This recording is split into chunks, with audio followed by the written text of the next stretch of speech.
Добро пожаловать на канал Рецепты из тетради. Сегодня я предлагаю приготовить сочный, ароматный и невероятно красивый в разрезе рулет из куриных окорочков, который заставит вас забыть о магазинной ветчине или колбасе. Полный перечень ингредиентов, а также краткую инструкцию по приготовлению вы, как всегда, найдете в описании под видео. В первую очередь подготовим рабочее место, а именно расстилаем на столе или разделочной доске пищевую пленку или рукав для запекания, который предварительно необходимо разрезать вдоль бокового шва и развернуть, чтобы превратить его в прямоугольное однослойное полотно. Теперь нам понадобится 1 чайная ложка копченой паприки, которую необходимо высыпать на пленку. С помощью кулинарной кисти распределяем специю тонким ровным слоем по площади, на которой будет лежать мясо. Это не только даст приятный аромат дымка, но и обеспечит рулету привлекательный внешний вид. Для основы нам понадобится 1 кг мяса куриных окорочков. У меня это вот такие куски без шкурки. Если у вас мясо со шкуркой, то шкурку снимать не нужно. Теперь выкладываем мясо на пленку с паприкой. Кладем кусочки внахлёст, чтобы не было просветов. Если вы используете мясо с кожей, обязательно кладите его кожей вниз. Так она окажется снаружи рулета и запечатает все соки внутри. Я рекомендую брать мясо именно с бедра или голени, так как оно гораздо сочнее грудки и идеально подходит для длительного запекания. Чтобы рулет был нежным и хорошо держал форму, мясо нужно подготовить. Я использую тендерайзер, но если его нет, обычный молоток для мяса тоже отлично справится. Слегка отбиваем пласт из мяса, чтобы не только выровнять его толщину, но и сделать само мясо размягченным. Когда мясо подготовлено, пришло время специй. Нам понадобится 13-14 граммов, это примерно 2 чайные ложки без горки, обычной соли, я использую морскую, и 13-14 граммов нитритной соли. Я использую нитритную соль с концентрацией нитрита натрия 0,6%. Без нитритной соли, кстати, можно обойтись, но именно она обеспечит красивый розовый цвет мяса и сделает вкус рулета более колбасным. Также нам понадобится 1 чайная ложка молотого кориандра или любой другой вашей любимой специи, 1 чайная ложка с приличной горкой сухого чеснока и по вкусу молотую смесь перцев или обычный черный перец. Тщательно втираем специи в мясо руками. Кстати, если хотите добиться равномерного розового, а не мраморного цвета на разрезе рулета, то просолить мясо нужно до того, как вы будете раскладывать его на пленке. Если вы хотите приготовить просто домашний вариант колбасы, то на этом подготовку к формированию рулета можно закончить.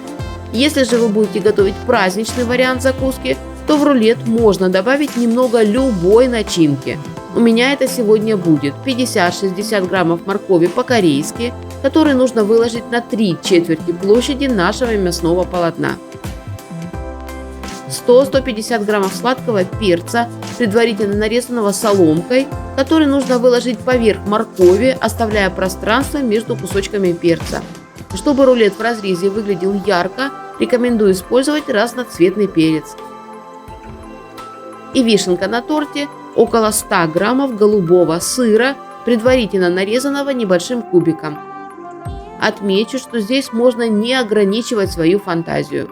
В такой рулет отлично впишутся и классический твердый сыр, и даже сухофрукты, например, чернослив или курага. Главное, оставляйте один край мяса свободным от начинки, чтобы рулет плотно зафиксировался при сворачивании. Когда вся начинка добавлена, аккуратно, помогая себе пленкой, сворачиваем мясо в плотный рулет, стараясь прижимать его как можно крепче, чтобы внутри не осталось воздуха.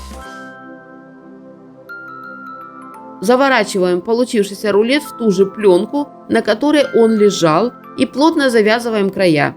Если есть формовочная сетка, то для надежной фиксации рулета можно использовать и ее. Для надежности и правильного распределения тепла оборачиваем рулет в несколько слоев фольги. В итоге у нас получилась плотная конфетка, которая готова к термической обработке. Поэтому разогреваем духовку до 70-80 градусов и отправляем рулет в духовку на 2,5-3 часа. Через 2,5-3 часа достаем рулет из духовки и сразу же прямо в фольге и пленке отправляем его под холодную проточную воду или в емкость со льдом до полного остывания. Нам нужно резко остановить процесс приготовления и заставить соки внутри стабилизироваться. Если у вас есть мультиварка с функцией сous-вид или специальный термостат, этот рулет можно приготовить методом сous-вид. В таком случае его нужно предварительно вакуумировать. После полного остывания отправляем рулет опять-таки прямо в фольге и пленке в холодильник как минимум на ночь. Если есть возможность, поставьте сверху небольшой груз, так срез получится еще более монолитным. Спустя сутки можно снимать упаковку и пробовать. Посмотрите, какой яркий разрез получился, да и аромат получился не менее ярким. Благодаря нитритной соли мясо сохранило нежно-розовый цвет, а по вкусу и текстуре это напоминает дорогую ветчину ручной работы, только гораздо сочнее. Оно не сухое, но и не жирное, баланс идеальный. Прослойки голубого сыра внутри застыли, превратившись в нежный крем, который дают ту самую пикантную нотку при каждом укусе. Это абсолютно самодостаточное и очень эффектное блюдо. Поэтому такая холодная нарезка на праздничном столе всегда разлетается первой. Обязательно попробуйте приготовить такой рулет, особенно если вы ищете альтернативу покупной колбасе или хотите удивить гостей чем-то необычным. Тем более, что готовится он очень просто и из вполне доступных продуктов. Не забывайте ставить лайки, если вам понравился этот рецепт. И, конечно же, подписывайтесь.